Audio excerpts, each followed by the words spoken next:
Local news that matters. This is KLBK News at noon. Hi there, I'm Mari Salazar. Thanks for joining us this Friday afternoon. An update for a story we brought to you last night. The person hit by a car Tuesday night was 56-year-old Darnell Johnson. Police say the accident killed him. The incident happened just before 9 last night near Zenith Avenue and Parkway Drive.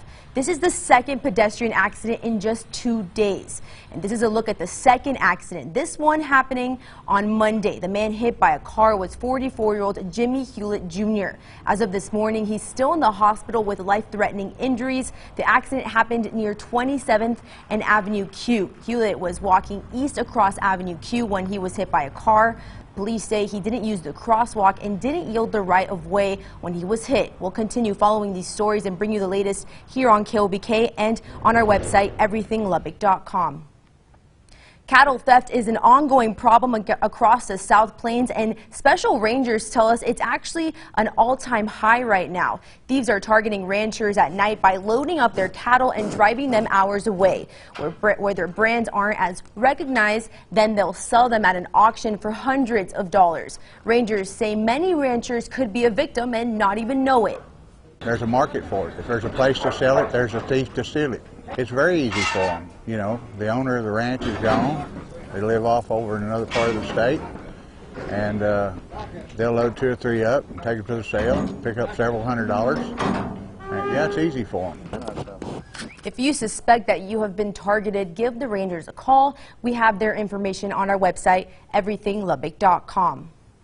Suicide is the second leading cause of death in college students. Because of that and other startling statistics, Texas Tech requires that all faculty and staff participate in QPR, or Question, Persuade, Refer training. This training is open to all students as well and focuses on a few things: how to approach someone who might have suicidal thoughts, persuade them and to seek help, and refer them to someone that can provide help.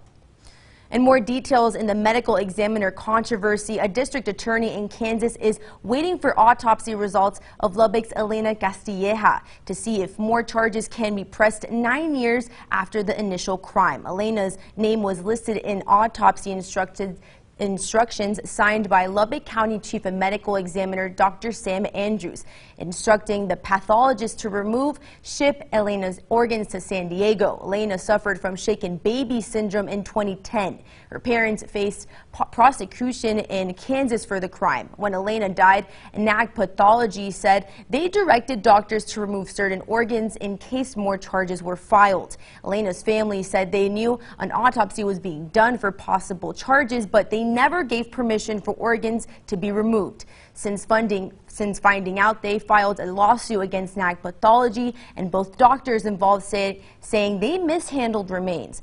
But lawyers for the family say regardless of why taking organs and shipping them to San Diego went too far.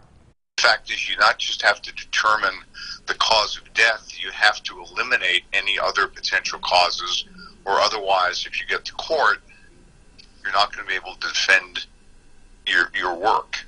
So the fact is, their position is that they did exactly what they're supposed to do to protect the interests of the child who is potentially a victim of a crime, was a victim of a crime. And they did what they're supposed to do, and they did it correctly. The NAG spokesperson denied all allegations of taking organs for research, although the lawyer for Ortiz said the autopsy instructions don't say clearly it's for a criminal evidence.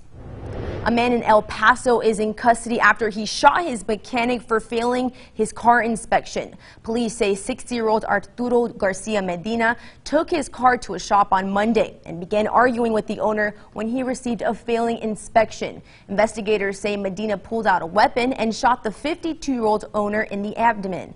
The victim is in the hospital in critical condition. Medina is being held in the El Paso jail on 2 counts of aggravated assault with a deadly weapon. Local law enforcement agencies sending their condolences to Midland after one of their officers was shot and killed. Here's a look at the procession from Midland to Tarrant County Medical Examiner's office. City officials in Midland say Officer Nathan Heidelberg and 3 other officers responded to a home alarm. They say they made their presence known, but the homeowner thought someone was trying to break in, and he fired several shots toward the flashlight held by Heidelberg. A bullet hit him above the chest, his protective vest, later killing him. Heidelberg had been with the department for 5 years. The homeowner, 37-year-old David Wilson, was arrested and charged with manslaughter and later released on bond. Wilson's attorney says he expresses his deepest sympathies to the officer Heidelberg's family and the Midland Police Department, and they are cooperating with the Texas Rangers, who are now in charge of this case. Police in Houston are looking for a suspect accused of setting a woman on fire. It happened outside this shopping center around 11 o'clock Tuesday. Tuesday night, the woman told authorities she was sleeping in the parking lot when someone lit her on fire. She suffered extensive injuries to her lower body in the apparent attack. Things could have been even worse had the witness not intervened. It appears that she was sleeping in front of a strip center.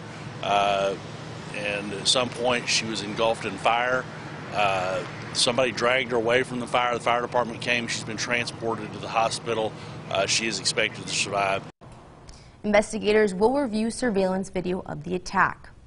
A case study shows us another HIV patient is in remission. Coming up, we'll hear about this incredible achievement. But first, Kellyanne joins us again with what we should expect walking outside. The weather is a lot more enjoyable than earlier this week. Yeah, earlier this week it was very cloudy outside. We're starting to get some breaks in the sunshine, though. That will also help for temperatures to rise pretty nice today. But it is going to be a chilly one today, but we are expecting a warm up on the way. We'll have the details coming up in just a few minutes.